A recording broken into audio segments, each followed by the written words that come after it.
Good morning everyone. सो आज हम start करने जा रहे हैं एक्सरसाइज 2.1, जिसमें क्या दिया हुआ है question number first. Question first में क्या दिया हुआ है, two parallel forces of magnitudes 12 newton and 8 newton act at 2.45 centimetre apart on a rigid body, find the magnitude, direction and the position of the point of the application of the resultant when force are like and unlike. क्या दिया हुआ है, दो parallel forces है, एक 12 Newton second 8 Newton की, और कितनी दूरी पर लग रही है 45 सेंटीमीटर। तो हमें मैग्नीट्यूड और डायरेक्शन बतानी है और पोजीशन भी रिजल्टेंट की, कब, जब फोर्स लाइक हो और जब फोर्स अनलाइक हो। तो देखो क्वेश्चन फर्स्ट कंडीशन हमने क्या लेके चल ली कि फोर्स क्या है, लाइक फोर्स। तो लाइक फोर्सेज के लिए डायग्राम क्या होगा, ये हमने पी फोर्स मान ली, ये क्यू ए बी, ये पी फोर्स, ये हो गया क्यू फोर्स। तो अब सी से हमने मान लिया कि हमारा रिजल्टेंट कहाँ पे है, यहाँ पे, क्योंकि हमने पीछे पढ़ा था कि रिजल्टेंट है वो हमेशा किसकी तरफ लाई करेगा, जो बड़ी फोर्स है। तो यहाँ पे बड़ी फोर्स, ग्रेटर फोर्स वो पी है, पी मान लिया हमने, वो कितनी 12 न्यूटन, स्मॉलर फोर्स है 8 न्यूटन। तो जब फोर्स लाइक हो तो उसके लिए रिजल्टेंट की वैल्यू क्या आती है, पी प्लस क्यू। तो 12 plus 8 is equal to 20 newton. Resultant की वैल्यू हमारे पास आ गई।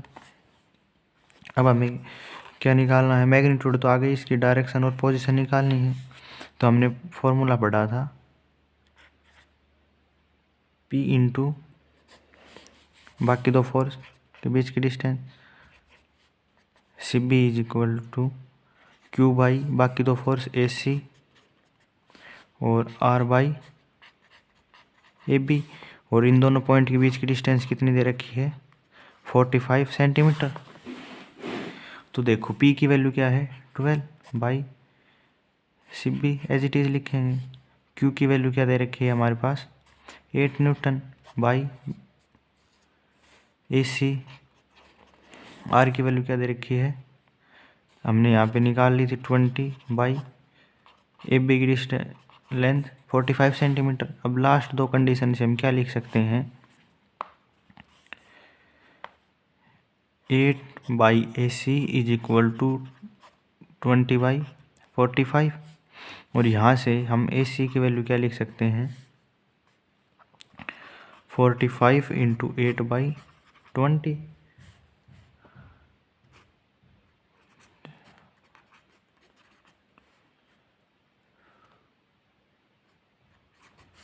यहाँ से क्या आई, 18 सेंटीमीटर। तो जो रिजल्टेंट है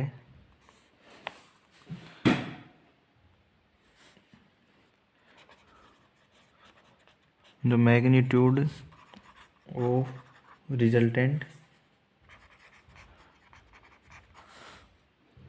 वो कितनी दूर लग रहा है, 18 सेंटीमीटर फ्रॉम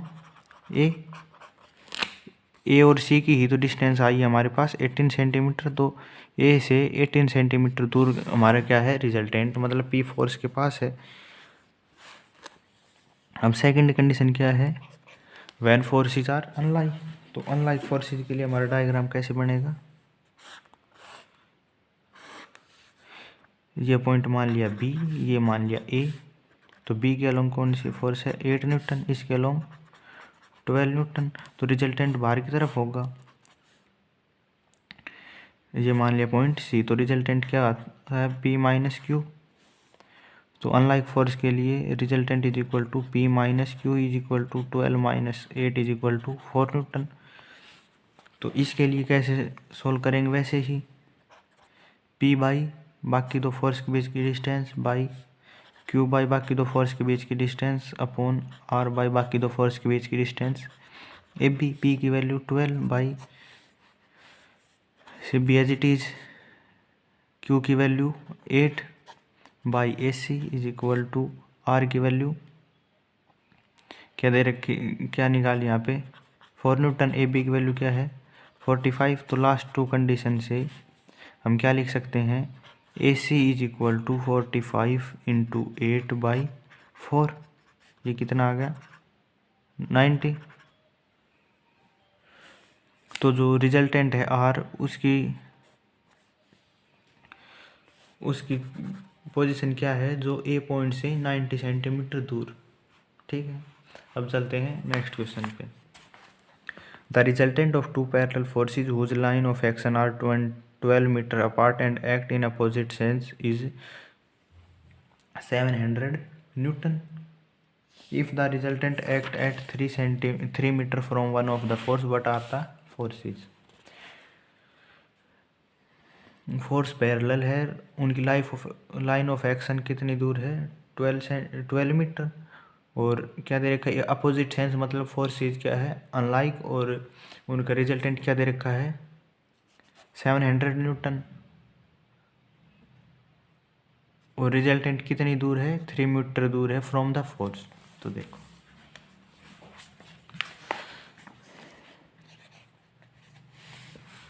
हमने दो फोर्स मान ली,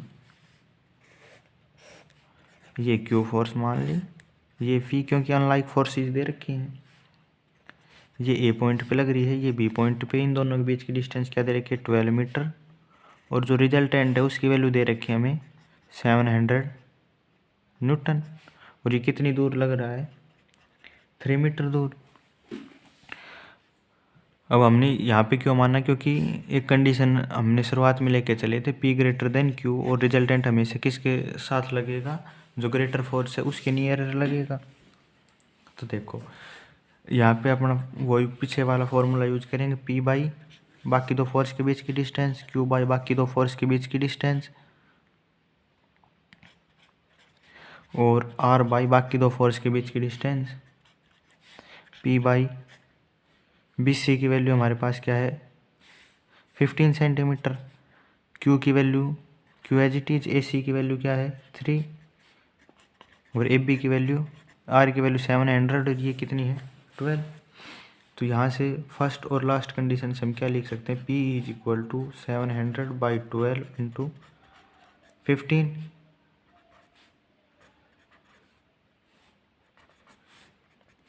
तो इसको सोल्व करके लिखेंगे तो हमारे पास क्या वैल्यू आएगी, 875 न्यूटन। और Q की वैल्यू सेकंड और थर्ड कंडीशन से क्या लिख सकते, Q is equal to 700 by 12 into 3। ये 4 पे कैंसिल, तो ये कितना बचेगा, 175 न्यूटन। हमें बस ये निकालना था, P और Q की वैल्यू। अब चलते क्वेश्चन नंबर 3, क्या दिया हुआ है, the resultant of two like parallel forces P and Q acting at A and B 8 centimetre apart is 40 newton. दो फोर्स है P और Q, कितनी दूरी पे लग रही है, 8 सेंटीमीटर की दूरी पर, और उनका रिजल्टेंट की वैल्यू क्या रहेगी, 40 newton. If the resultant pass through C where AC is equal to 3 centimeter, find the magnitude of force, also show that if force were interchanged the resultant shift through a distance of 2 centimeter। तो देखो इसको कैसे solve करेंगे, क्या दे रखा है पहले वो देखो।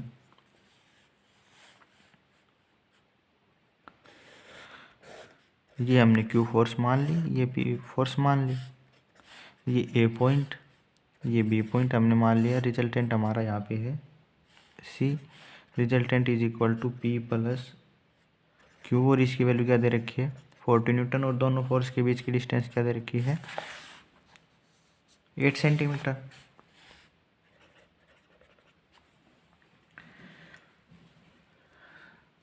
तो देखो फॉर्मूला यूज वही करेंगे,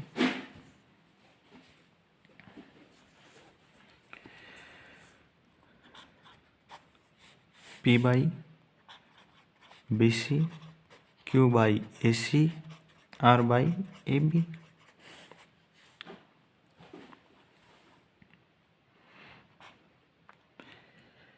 P एज इट इज, और एक वैल्यू हम AC की वैल्यू क्या दे रखी है, AC ये 3, तो ये इधर कितनी बच गई 5 सेंटीमीटर। तो BC की वैल्यू क्या होगी 5, Q बाई AC की वैल्यू 3, आर की वैल्यू क्या दे रखी 40 बाई ए बी की वैल्यू 8, ये क्या बच गया 5। तो यहाँ से पी की वैल्यू क्या आ गई फर्स्ट और लास्ट कंडीशन से 5 into 5 is equal to 25 newton, और सेकंड और थर्ड कंडीशन से क्यू की वैल्यू क्या आ गई 5 into 3 is equal to 15 Newton.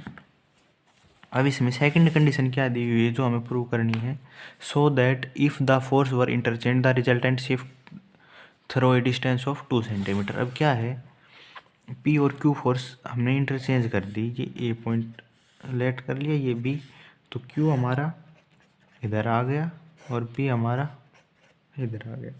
तो सी पॉइंट हमारी याद था, तो हमने मान लिया कि वो शिफ्ट होके यहाँ पे आ गया डी, ये पॉइंट क्या मान लिया डी, और इसकी वैल्यू वही रहेगी एज इट इज 40 न्यूटन। तो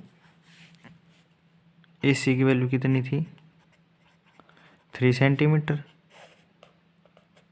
ये 5 सेंटीमीटर, और कंप्लीट डिस्टेंस कितनी है 8 सेंटीमीटर। तो देखो यहाँ से वही पी फोर्स, बाकी दो फोर्स के बीच की डिस्टेंस ए डी, तो ए डी क्या लिख सकते हैं A C plus C D.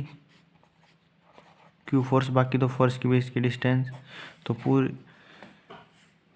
Q by D B, तो डी बी को क्या लिख सकते हैं C B minus C D is equal to R by A B. P की वैल्यू क्या है 25, ए सी की value 3 plus C D, Q की वैल्यू 15 बाई सी बी की value 5 minus C D is equal to R की value क्या है 40 by A B की वैल्यू 8, ये क्या बच गया 5। तो फर्स्ट और लास्ट कंडीशन से हम क्या लिख सकते हैं 25/3 plus C D is equal to 8। यहाँ से क्या लिख सकते हैं 25 is equal to 24 plus 8 C D, 25 minus 24 is equal to 8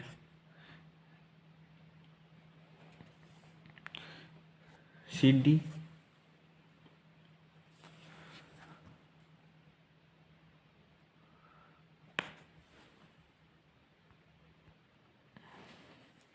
तो यहाँ से हम क्या लिख सकते हैं 1 is equal to 8 C D, और यहाँ से 1 बाई, और सेकंड और थर्ड कंडीशन से हम क्या लिख सकते हैं 15 is equal to 5 into 5 minus C D, 15 is equal to 25 minus 5 C D, 15 minus 25 is equal to minus 5 C D.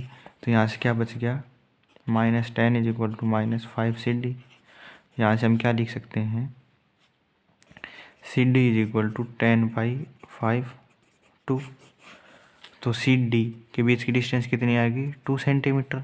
तो हमारा जो हमें क्या प्रूव करना था कि अगर हम दोनों को इंटरचेंज करेंगे तो हमारा जो रिजल्टेंट है वो कितने सेंटीमीटर से रख जाएगा 2 सेंटीमीटर, और हमारा क्या आया है 2 सेंटीमीटर।